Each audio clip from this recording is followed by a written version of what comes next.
أعوذ بالله من الشيطان الرجيم بسم الله الرحمن الرحيم. Saudara-saudaraku kaum muslimin yang seiman, yang sedang menyaksikan Risalah Hati dimanapun antum berada, berbicara tentang nikmat. Ada dua nikmat yang Rasulullah SAW sampaikan, yang kebanyakan manusia itu tertipu dan lalai, yaitu nikmat sehat dan waktu luang. Jamaah sekalian yang rahmati oleh Allah, ketika kita sehat, kita lupa kepada Allah Azza wa Jalla. Kita lupa mendatangi masjid Allah untuk menunaikan kewajiban saat kita sehat. Kita lupa ke majlis-majlis ilmu saat kita sehat. Kita lebih cenderung untuk mengejar dan menyibukkan diri kita terhadap dunia ini. Tapi begitu kita dicoba oleh Allah dengan penyakit, baru kita sadar jamaah sekalian, betapa nikmatnya sehat itu yang Allah telah berikan kepada kita. Begitu juga ketika kita berbicara tentang waktu luang. Dan ini merupakan salah satu nikmat yang Rasulullah SAW sampaikan. Kebanyakan dari kita melalaikan nikmat tersebut, yaitu waktu luang.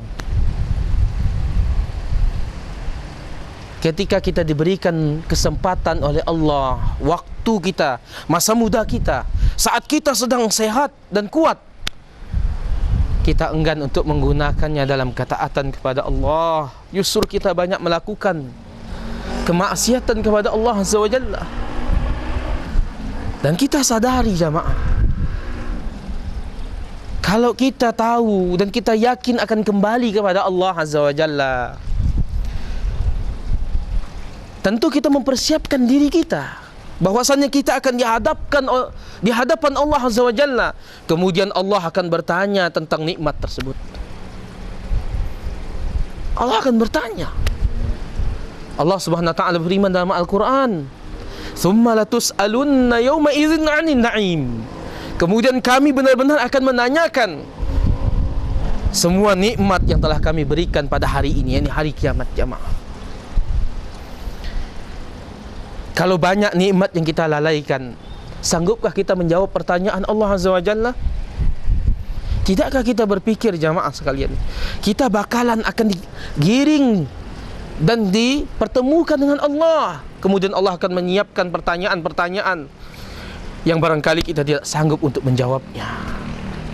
Terutama tentang nikmat sehat ini, nikmat waktu luang kita, masa muda kita, kita gunakan untuk apa? Itu akan ditanya oleh Allah Azza wa Jalla. Maka saudara-saudaraku sekalian dirahmati oleh Allah, hendaknya kita memperhatikan diri kita terhadap nikmat yang ada pada diri kita. Maka orang yang bijak berkata, kalau kita ingin melihat betapa banyaknya nikmat Allah yang ada pada diri kita, kita ambil cermin. Kita hadapkan diri kita di depan cermin tersebut.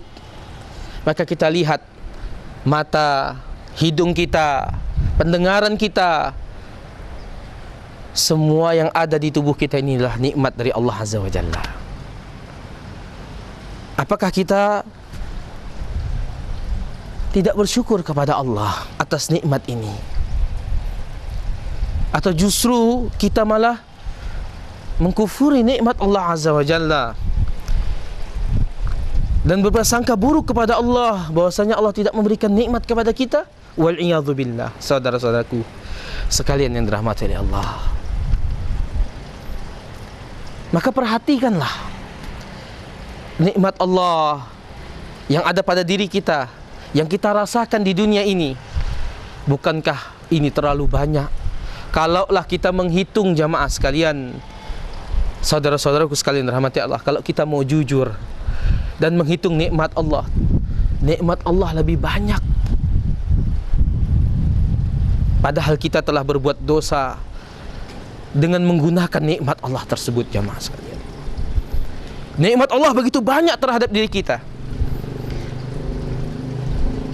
dibandingkan musibah yang Allah berikan kepada kita, itu amat sedikit.